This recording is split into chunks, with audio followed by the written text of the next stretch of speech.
Good morning everyone.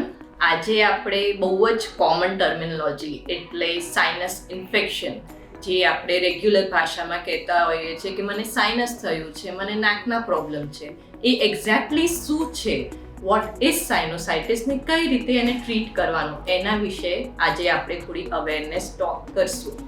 હવે in general what is sinus?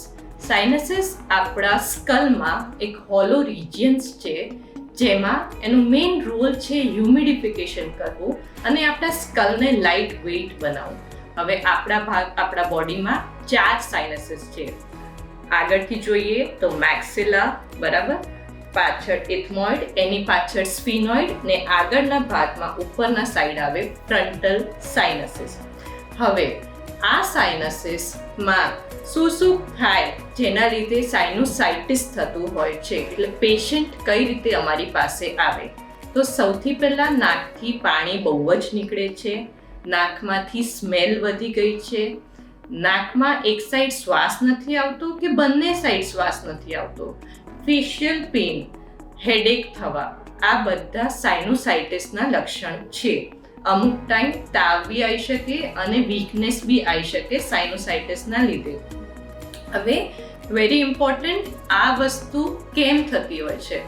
સાઇનોસાઇટિસ તમારે કોઈ બી viral infection, bacterial infection, fungal infection કે કોઈ બી ક્રોનિક પેથોલોજી.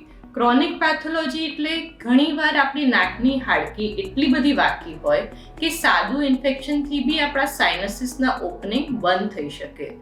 ઓર એલ્સ ઘણીવાર લોંગ ટર્મ જ્યારે આપણને સાઇનોસાઇટિસ પહેલેથી રહ્યું હોય તો એ બધા પેશન્ટ્સમાં મસા ડેવલપ થઈ શકે.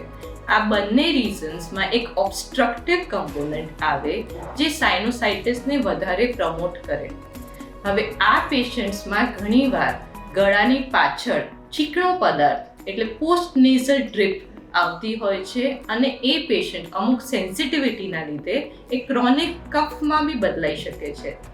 હવે શું તમને સાઇનોસાઇટિસ થાય તો તમારે તરત જ સર્જરી કરાવવી પડે? ના. અગર તમને 12 વીક એટલે 12 વીકથી વધારે અગર સાઇનસ ઇન્ફેક્શન રહે તો એને ક્રોનિક સાઇનોસાઇટિસ કહેવામાં આવે છે, તો જ એની સર્જરી જરૂરી હોય છે. અક્યુટ સાઇનોસાઇટિસની ટ્રીટમેન્ટ મેડિકલ મેનેજમેન્ટથી જ થાય છે. But yes, any sinusitis should not be ignored and તમારે તમારા ENT પર્સનલને બતાવવું જોઈએ. હવે અગર તમે બતાવવા ગયા તો તમને શું કરશે? ફર્સ્ટ એન્ડ ફોરમોસ્ટ તમને નાકની અંદર જોશે અને તમને અંદર કોઈ બી એવા ઓબ્સ્ટ્રક્ટિવ કમ્પોનન્ટ છે જેના લીધે તમારા સાઇનસીસ ડેમેજ થયા છે કે તમને પસ ભરાયું છે એ જાણવામાં આવશે. એને કહેવાય એન્ડોસ્કોપી. અગર એ ક્રોનિક હશે તો તમને ઇમેજિંગ એટલે CT સ્કેન બી કરાવવામાં આવે છે.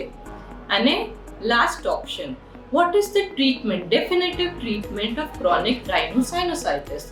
એના માટે આવે દૂરબીનથી આપણે સાઇનસના ઓપનિંગને મોટા કરીએ, જેને કહેવામાં આવે છે endoscopic sinus surgery. It is a very non invasive surgery અને બહુ જ સારા રિઝલ્ટ હોય છે. So do not hesitate to ask your ENT doctor related to sinusitis and its management. Thank you.